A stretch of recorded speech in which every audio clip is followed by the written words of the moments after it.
All right, Chanley Painter giving us the latest. And felony murder. Think about it. Felony murder. That's the top charge here. That's life in prison. That's the same charge that the two guys with the guns and the pickup were charged with, okay? So this is as serious as it gets. And from my perspective, I was surprised on the one hand, but not surprised on the other. Because there's obviously evidence that we haven't seen, which is, all right, we're hearing there's a couple other videos out there. What do those videos show about the moments beforehand, right? Before that video starts rolling that we've seen already that was leaked, what do the videos show of what was taking place beforehand? What was Roddy Bryan doing? And I guess based on whatever that evidence is, the GBI, Georgia Bureau of Investigation, believes there's enough to charge him with felony murder tonight. Okay, let's break this all down. Bring in our think tank tonight. Big breaking news tonight. Joining us tonight, Marsha Mignon. She is a great criminal defense attorney, former prosecutor in the ATL, which is in Georgia, Atlanta, Georgia. Also with us, Gabriel Sepulveda Sanchez, trial attorney in Los Angeles, and Vic Bajaj, criminal defense attorney in San Diego. So we're locked and loaded tonight. You all have a lot of experience, understand this. Marsha, let me begin with you. You're in Georgia. Felony murder. Explain to the folks at home who haven't been down to Georgia how prosecutors use felony murder, what it means to a criminal defendant who's been charged with it. Well, felony murder means that you have been charged with a murder charge. That means you have an underlying felony that you're in the commission of. So the underlying felony in this case is going to be the attempt to commit the false imprisonment that he has been charged with. Felony murder means you are just as culpable because you are participating in the commission of a felony at the time someone died. So this is as serious as it gets. Gabriel, attempted false imprisonment. What do you think that means? And what do they have to show to demonstrate that he attempted to falsely imprison Ahmaud Arbery here? So attempted false imprisonment means that it's an unlawful restraint against someone's movement. So basically, they have to prove that he unlawfully restrained or confined Ahmaud Arbery to that area there. So, in my understanding of that is it's not a high burden to prove that someone actually committed false imprisonment. As long as they didn't have any justification to confine them to that area, that's pretty much all they need to prove that charge as far as unlawful false imprisonment. That could be as simple as not hit for just to confine them to the area with the car, something of that sort. That we don't know exactly what the facts are as far as we don't know how much involved he was in blocking him in there. Maybe there are some text messages between him and the shooter stating that, hey, you guys go ahead and go to the right side. I'll stay behind him and I'll cut him off. We don't really know what the evidence is on the cell phones, text messages, emails. I don't know how much plotting, how much active participation he had in confining him.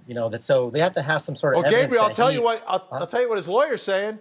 His lawyer's saying there was no communication. There was no communication between the McMichaels and Roddy Bryan who's shooting the video. So Vic, it's not even false imprisonment though. It's attempted false imprisonment. So can it be enough that someone's running down the road and you try to cut him off and block him in? Is that an attempted false imprisonment? I believe what happened is that law enforcement in here had to take the evidence they received, which would be the statements that this individual made to law enforcement without a lawyer present, and come to a conclusion as to whether there was any indicia of a crime. This is under the umbrella of an enormous amount of public pressure to find charges and file these charges against this individual. Attempted false imprisonment, in my mind, that's a thin charge in and of itself. You're right, your previous guest said correctly that it's just trying to prevent the asportation, trying to prevent someone from moving from one side to the other side. I want to go. And with domestic violence cases, we see it quite often. I'm going to leave. I'm going to go to my girlfriend or boyfriend. No, you're not. And you stop them from leaving. That's enough for false imprisonment. The thing that's shaky for me as a defense attorney, and of course any prosecutors or former prosecutors can chime in on this, is how do you determine intent? So the statements that this individual made have to be part and parcel to the creation of the mental state of mind. I was going to block him in, or something of that nature. But a very shaky charge to begin with, quite frankly. Well, they may have videotapes. Let's take a look at a map. Ted Rollins last night on the program did an incredibly detailed piece about where they were going. And as you watch this map, you can see that there's two vehicles involved. And the question is, did Roddy Bryan impede the progress of Ahmaud Arbery as he's being followed by the two men who've been arrested in the pickup truck? Now, when we pick up the video, obviously he's behind him. So at this point, he's not blocking him. It looks like the McMichaels are blocking him. But did he initially block them? Marcia, do you think that's enough in Georgia that if a man is running, there's a pickup truck behind him, he's running away from it, and then you block the road, and then the man running turns around and starts going the other way or runs around your car? Will that be enough for an attempted false imprisonment? Because that's the road to felony murder in this case. We all know that it could be enough for a jury, because keep in mind, as co-counsel just said a few moments ago, that if an individual in a similar situation was to say, I'm leaving my home, your spouse says, we're having an argument, I'm leaving my home, and she tries to get in her car and you block the driveway, you can be charged with, attempting to commit false imprisonment. So I don't believe it's a weak charge. As a former prosecutor, I'm telling you, I've seen jurors convict for that. And it doesn't necessarily have to be that you physically touch the person, but you're also preventing the person from being able to leave the area for some reason. So I got to think they've got video of him doing that, because I don't think he admitted doing that. And the other defendant said he did it. What's that? There's got to be some of those home video cameras that was there monitoring homes, or doorbell cameras. And what individuals are forgetting is that law enforcement investigating this may also have cell phone records, either text messages between the parties or phone calls to that individual. In fact, when Mr. Bryant's attorney spoke on television previously, he spoke about him being at home minding his own business, and then all of a sudden he's at the scene videotaping and chasing a suspect. Yeah, and again, I'll say it because he said it to us that there was no communication between the McMichaels and Roddy Bryan, but we'll see what the evidence shows us. Lee Merritt represents the family of Ahmaud Arbery, and he spoke to us before this arrest came down late tonight. Let's take a listen. William Bryan, also known as Roddy, we know obviously he was there because he admits that he took the video. We know that he was in his truck and that he was traveling around following Ahmaud, again, from his attorney's statements. Now, there was some ambiguity early on from my office and from other investigators as to how he became involved in the case, but his attorney began at least to offer his explanation, which was he was sitting at home, and all his attorney tells us is within minutes he was behind Ahmaud Arbery recording him. So we know that he left his home, we know that he got in his truck, and we know that he joined this pursuit. Now, his co-conspirator, Gregory McMichael, has said that he actively participated in trying to box Ahmaud Arbery in, that he was unsuccessful at first, and then we saw at in the video itself that eventually he was successful, blocking his point of exit when forcing Ahmaud Arbery to come into the confrontation with the McMichaels. Those facts actually aren't in dispute. The only thing really that seems to be in dispute is what that means or whether or not that was criminal.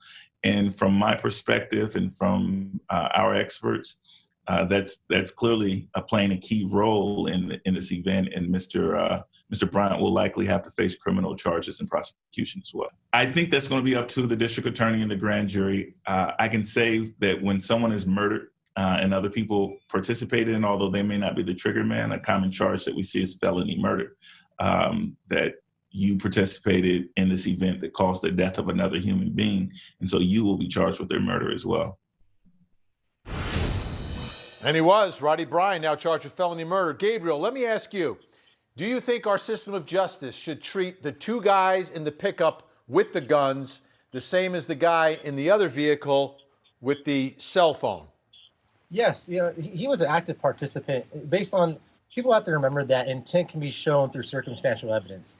There's a reason they brought these charges against the person taking the video, and one of those things they're going to ask too is why was he filming this thing? Did he even call 911 prior to filming this, or was he just, he saw a person getting shot? Why didn't he call 911? All these things, there are people forgetting that there's circumstantial evidence that can show intent, and I think that's why the prosecutors feel confident in bringing this case, is because it's not just the fact that he was following around the two perpetrators that shot Ahmaud Arbery. It's the fact that, why didn't he call 911? Why was he filming this thing? Why didn't he do anything to intervene? All these things in conjunction with the following of Ahmaud and the videotaping, maybe not not calling 911.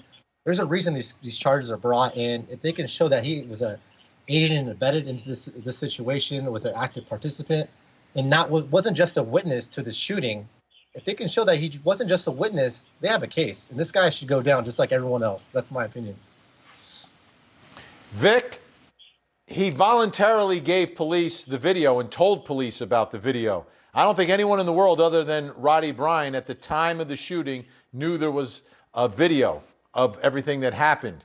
Does he get any credit for that? Because right now it doesn't look like prosecutors are impressed at all with him voluntarily showing police officers at the scene the video of the shooting. Well, the credit he gets is being charged with felony murder.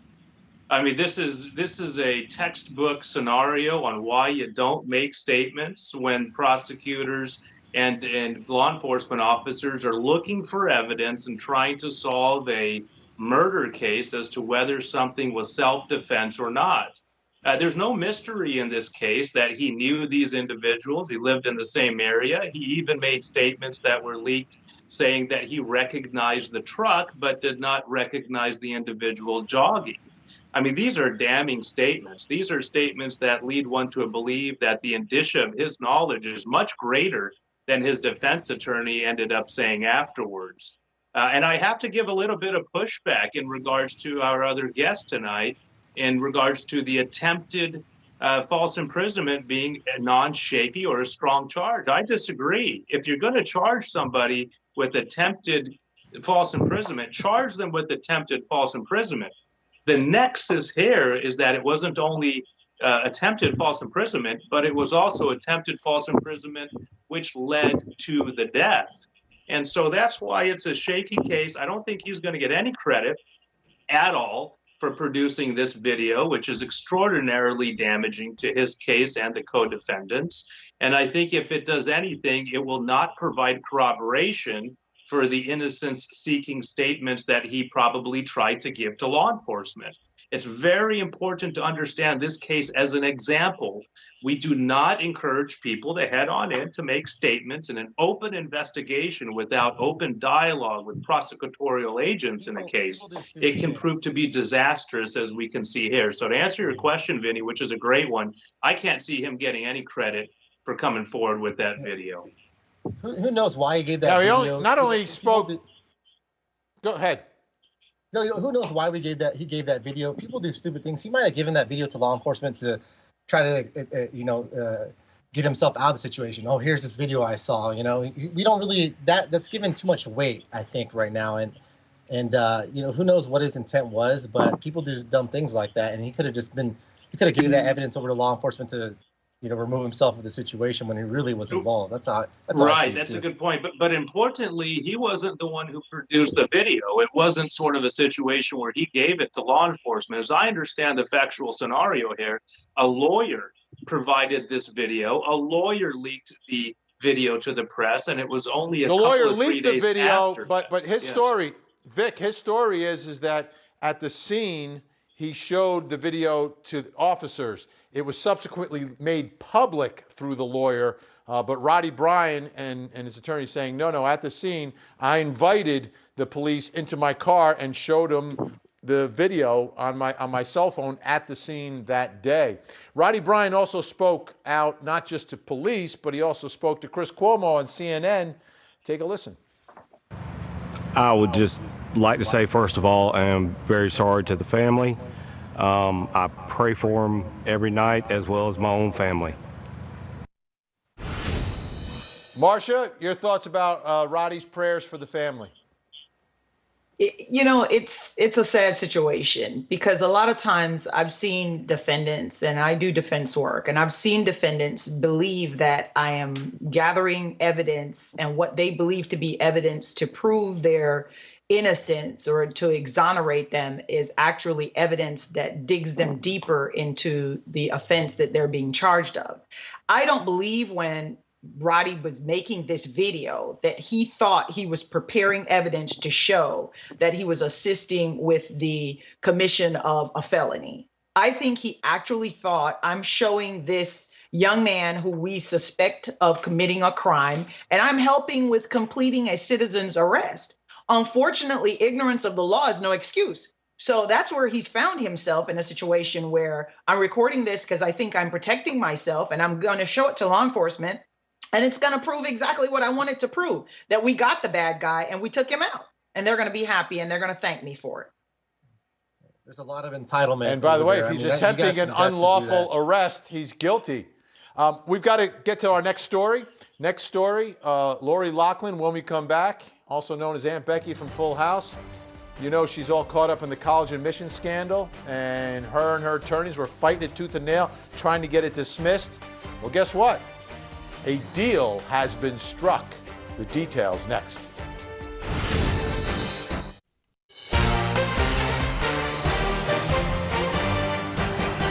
Major developments tonight in the college admissions scandals case. Ted Rowlands takes a look at Lori Loughlin, who now has decided to take a deal. We're here today to announce charges in the largest college admissions scam ever prosecuted by the Department of Justice. 14 months after their arrest, actress Lori Loughlin and her husband, designer Massimo Giannulli, have agreed to plead guilty and go to prison for their role in the college bribery scandal. The plea agreement, which is expected to be approved by the judge, will send Loughlin to prison for 2 months with a fine of $150,000. Giannulli will spend 5 months in prison and be fined $250,000.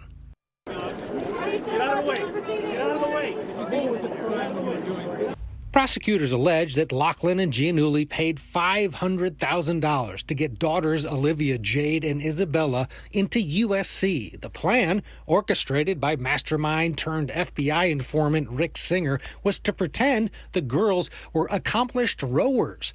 These photos of the girls on rowing machines were part of the government's case. In a statement released this morning by the Department of Justice, U.S. Attorney Andrew Lelling said, under the plea agreements filed today, these defendants will serve prison terms reflecting their respective roles in a conspiracy to corrupt the college admission process and which are consistent with prior sentences in this case. We will continue to pursue accountability for undermining the integrity for college admissions. Loughlin and Giannulli were 2 of 50 people arrested last year in what was named Operation Varsity Blues. They are the 23rd and 24th parents to plead guilty, joining fellow actress Felicity Huffman, who served 11 days in a Northern California prison. My advice is to recognize in the totality of her life, 2 months inside of a minimum security camp is a blip. Author and prison coach Justin Paperny is a former stockbroker who spent 18 months in federal prison. He says both Loughlin and Giannulli need to keep their heads down and try to use their time behind bars to be productive. So he has a wonderful opportunity in front of him to make this 5 months or 2 months for Lori a productive time, or it can be a miserable time where their sentence feels like, 10 or 15 years. She could be a target, look to get exploited by some of these prisoners who may be jealous of her success, her fame, her wealth, the brevity of her federal prison sentence. So it's in her interest to understand how others will perceive her, to lay low, to understand her environment. Paperny also discounts the notion that minimum security prisons are country clubs. The reality is you're confined. You're told with whom you have to share space, what type of job, how many phone minutes a month. You can get sent to the whole or a higher security prison if you get into trouble or associate with the wrong people. So it makes for good headlines, a country club. Though having endured it, I can tell you there are very few similarities between life in federal prison and life in or being a member of a country club. Loughlin and Giannulli are scheduled to plead guilty tomorrow. A sentencing date is expected to be set during the couple's appearance. 2 months. She was facing 50 years. I mean, it's obvious to me that the government did not want to try this case. They folded. I mean, she got a better deal now than she would have gotten if she had pled early on in this case. Let's bring back in our think tank. Vic, do you agree with me that the government folded on this one? They didn't want to try this case. Absolutely. I couldn't agree with you more. You hit the nail on the head. I mean, let's look at what the government let out there in the public and all the public statements that were made. They said very clearly that, she is a poster child of someone who should have accepted responsibility. And the media was very clear about something, which is she's going to be made an example of. Now, of course, she hasn't had the plea accepted by the court, and the court has its own tilt and perhaps impression of her denying initial responsibility. But this is in the category of her defense attorneys doing an excellent job. Perhaps there was an issue with the evidence. Perhaps there was some illegally obtained evidence, or there was some marks upon some percipient witnesses who were going to testify against her and her husband. But at the end of the day, you hit the nail on the head again, Vinny, that you're absolutely right. In my book, this is the prosecutor saying, give me that symbolic conviction. Let's agree to something so we don't have to air out our dirty laundry. This is a prison sentence that I think we can all agree to, and they did fold. That's exactly what happened. Yeah, Gabriel, she got a better deal now than she would have gotten if she pled initially when there were less charges against her. This is amazing. Yes, sometimes in my experience too, I've seen that as a defense attorney, if you're bringing that case on, you're dragging it out. Sometimes there's just fatigue on the state side too. The prosecutors just, we got other cases going on, COVID-19, courts are shut down, limited resources, all these problems are going on right now. And it might have been just the perfect timing for the defense attorney to just make this deal, and things might have just lined up for her. I think she got off easy on this. And, right now courts in California are limited resources. We're shut down. They're having emergency hearings only. There's so much limited resources and so much stuff going on in the court systems right now that this could have just been a good timing for her and her defense lawyer to make this deal. Marcia, are we going to hear some arguments that maybe we should do home confinement with the COVID-19 problem? You probably are going to hear those arguments, but I think this deal would have been on the table had she not been a celebrity at the beginning of this case. A lot of times when there's a lot of media attention associated with a case, you want to make an example out of someone's a celebrity, and individuals are upset because they use their celebrity status. The sad part about it is that $500,000, she could have bought a wing and her kids would have still gotten into the school. So I don't even understand why they chose this route as far as getting the girls into a university. They could have done with the same amount of money, maybe even less. But COVID-19 is not going to keep her out of prison because her celebrity status is going to force the courts to have to show that when you're wealthy, you get treated just the same as individuals who are not wealthy. Yeah, and Marcia, that is so true. That really, the real dirty laundry here was the way these colleges, and they talked about the integrity of the college admissions process. It's anything but filled with integrity. But that's another issue for another day. I could spend hours talking about it. All right, when we come back, we're going to talk about another case out of Massachusetts. This guy's a world-renowned doctor and a former Olympian. I mean, he's smart, athletic, he's got everything. But now he's in jail, charged with the murder of his wife. That story next.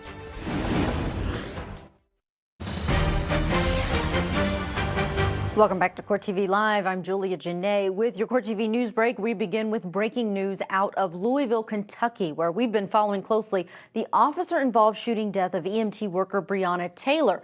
This just in, the chief of police in Louisville there, Steve Conrad, has announced his retirement after 40 years on the force. Family attorney Ben Crump released a statement calling Conrad's resignation a, quote, significant step forward in getting justice for Breonna, her family, and the city, but also said it's just the beginning. The 26-year-old Kentucky woman was fatally shot by officers last month during a no-knock warrant search on her home for drugs.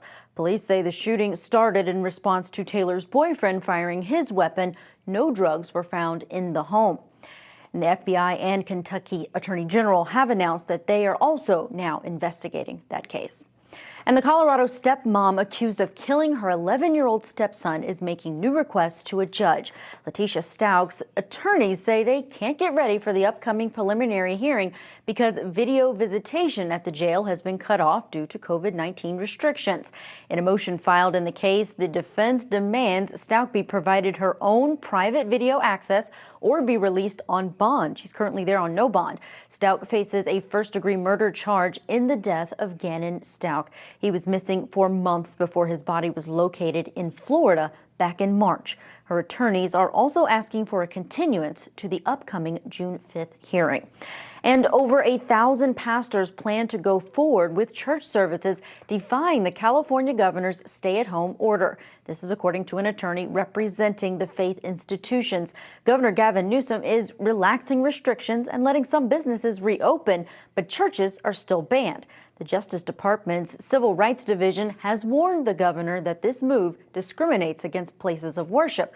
Newsom maintains that church services will be allowed to resume in the coming weeks, and the goal is to protect public health. But on May 31st, a group of 1,200 pastors have signed a letter saying they plan to congregate with or without permission on May 31st. That's it for your Court TV News Break. Vinny, back to you. I smell another lawsuit or court appearance, something, and we'll see how it all turns out. Julia, thank you so much.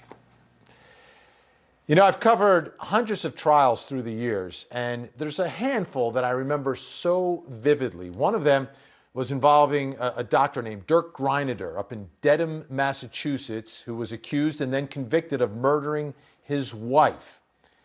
Now, 20 years later, because that was like 20 years ago, 20 years later, there's another high-profile doctor in Dedham, Massachusetts, in the courtroom there, who's going to be charged and perhaps tried for murder. Julie Grant has the details. Robotic-assisted surgery made him famous, but murder charges may make him infamous. Dr. Ingolf Turk was once head of urology at St. Elizabeth's Hospital in Brighton, Massachusetts. Dr. Ingolf Turk is not your typical surgeon. This promotional video from 2009 was made by St. E's parent company, Steward Healthcare. At 6'3" with an athletic physique, it's easy to see why he was once a member of the German Olympic decathlon team. It showcases the doctor's well-roundedness, his skill in robotic surgery, and its benefits. Fast forward to 2020, that pristine picture has drastically changed. Stewart fired the doctor in February after a scandal involving fraudulent billing. 3 months later, he's behind bars without bond for allegedly killing his wife, Katie McLean. According to police, it was McLean's ex-husband that alerted them on May 15th that she was missing. That day, police found Turk unresponsive at a nearby Residence Inn. He was revived with Narcan. Officers observing lacerations on his forehead and wrist, cuts on his arms and legs, consistent with walking through brush. The next day, police say Turk confessed to strangling McLean during a heated argument while they were drinking, claiming McLean hit him over the head with an object and he started choking her. Realizing McLean was dead, the doctor reportedly told police he panicked, dumping her body in a nearby pond. According to police and court records, the May 15th incident doesn't appear to be isolated. On December 7th, 2019, McLean alleges she thought she was going to die when Turk choked her and slammed her into their headboard.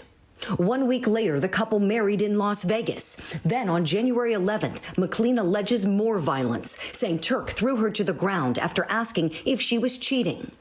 A few weeks later, she filed for an abuse prevention order and reported it being violated on February 5th, prompting police to charge Turk. Then on May 2nd, McLean went to court and asked that her civil abuse prevention order be vacated. She asked prosecutors to drop the criminal case as well, but they didn't, and the judge wouldn't adjust Turk's bail conditions to allow him back into the home. But Turk went anyway.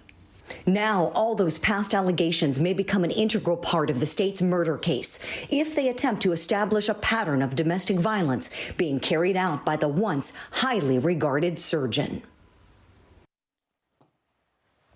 You know, a trial should be the search for the truth. And you know, we have rules of evidence that prevent certain things from coming in front of a jury when they have to decide a case. But a case like this, it just seems like the jury should know about this domestic violence. I mean, walks like a duck, quacks like a duck, right? Let's bring back in our think tank. They may or may not agree with me. I'm not sure. Marcia, I mean, is there any reason in the world why the jury shouldn't know about a history of domestic violence in a murder case where a husband's accused of murdering his wife? Well, it sounds based on the facts that this might be a temporary insanity defense that's going to go forward as it pertains to we were both drinking, we got so drunk and got into a heated argument, and she is really the aggressor this time in the argument. If I go with my prosecutorial experience, it would be yes, let it in so the jurors can see that there's a history. However, the law sometimes prevents such evidence because propensity evidence is not admissible. It's going to have to be relevant to the facts and circumstances surrounding the day of this actual murder. And that's where the problem comes in. As defense counsel, my goal would want to be, hey, let's keep this out at all costs, because your concern is that the jurors are going to convict this defendant, not based on the facts and circumstances associated with the homicide case, but based on incidents that occurred between the parties years ago. Vic, if we do that, though, aren't we putting blinders on the jury and they're not getting the truth of what that relationship was about and what was happening? I mean, to me, there is absolutely probative value to know that this guy wasn't a domestic abuser. Absolutely. There is probative value, Vinny, but your guest is absolutely correct. We have to balance that against the prejudicial effect that evidence may have against the charged defendant. In this case, one would ask, well, what trial? I mean, here we have an individual, the doctor has taken law enforcement out to the body, has lined up pretty either truthfully or in a premeditated fashion, a reduced mental state defense, whether that will be temporary insanity, a heat of passion, or something of that nature. It sounds like it would be a very, very hard hill to climb forward on or up towards if you're going to say it's going to go in front of a jury. But the recency of this issue is tremendous. The recency of the claims of domestic violence are tremendous as far as their impact goes. And I would be hard-pressed to believe that any juror would not be able to hear that information if it were to be able to proceed to trial. A judge, I believe, would let it in. You know, Gabriel, I've never seen in my years a doctor who's going to admit to murder. I just don't think it's going to happen. This guy was an Olympic athlete. He's competitive. He wants to win. I don't see him throwing in the towel, even if the confession comes in. Yeah, a lot of those personalities too. Some of these guys have enormous egos and they're narcissists, and he may feel confident. Like you said, he has that A-type personality where he thinks he can win everything and he's willing to put it all on the line. So that could be a situation. He's got a successful career. He's probably a high net worth individual. It's gonna be whether he wants to take that chance and go to trial. And it wouldn't be surprising based on his personality and what you just shared with me that he wants to take that chance. You just never know. He could be like, hey, am I gonna spend 20 years in prison? The rest of my, am I gonna spend the remaining days of my life in prison or potentially get off on this? So I might as well take the shot and do what I can. So it doesn't surprise me with these types of personalities. He might take that chance. When we come back, doomsday cult mom Lori Vallow Daybell, her husband Charles, on video 6 months before her brother shoots and kills him, revealing a lot about Lori Vallow and a lot about Charles Vallow, and perhaps a lot about the missing children, JJ and Tylee. Your reaction next. She's lost her mind. I don't know how else to say it. We're LDS. She thinks she's a resurrected being and a god and member of the 144,000. Video that came out proves every statement we have made that Charles was an extremely unique person. Psychologically, she's gone. Something's happened to her. How old is she? 45. 45. She said that she would murder you through a spiritual... No, she said, I can murder you. I can murder you. And she's talking in a spirit... I will kill you. Spiritual... No, she's talking physically. I will kill you because you're not Charles, and nobody will care. Okay. So she at this point doesn't think you are her husband? She thinks I'm Mick Schneider. Who's Mick Schneider? I have no idea. And I knew that some of the statements being put out about him were totally false. And that video right there proves everything that I've said, everything that I've thought.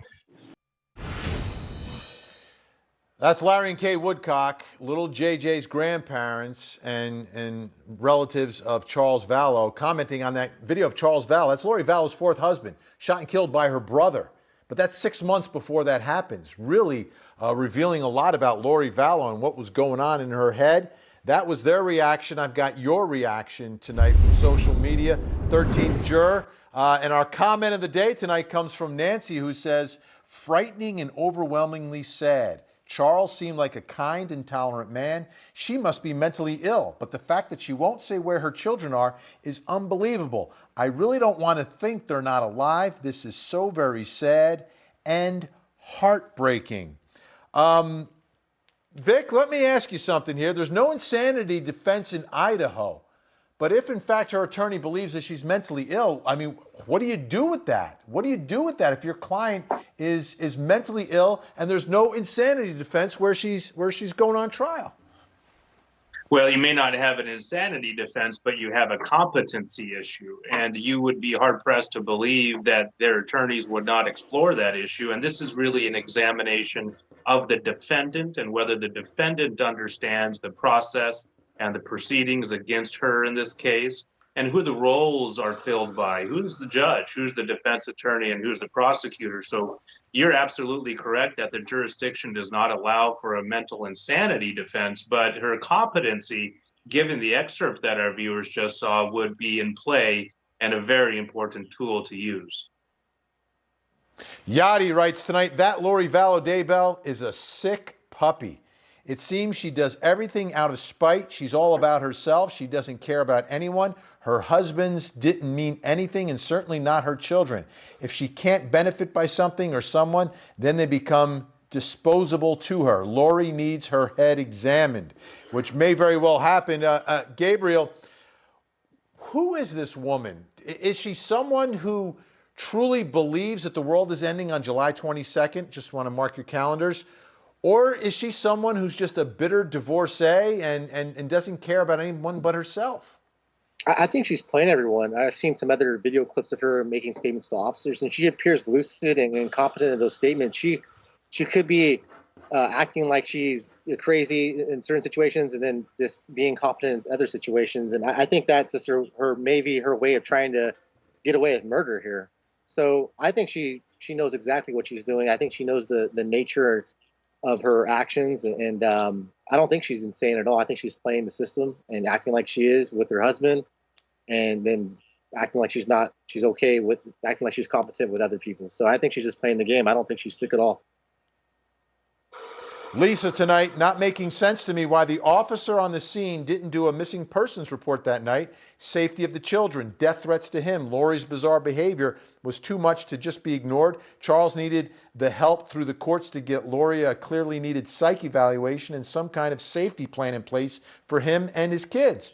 Even though the officer was polite, I'm sorry, he didn't take this whole situation as seriously as it was. And obviously, Marcia, he didn't know what was going to happen over the course of the following year.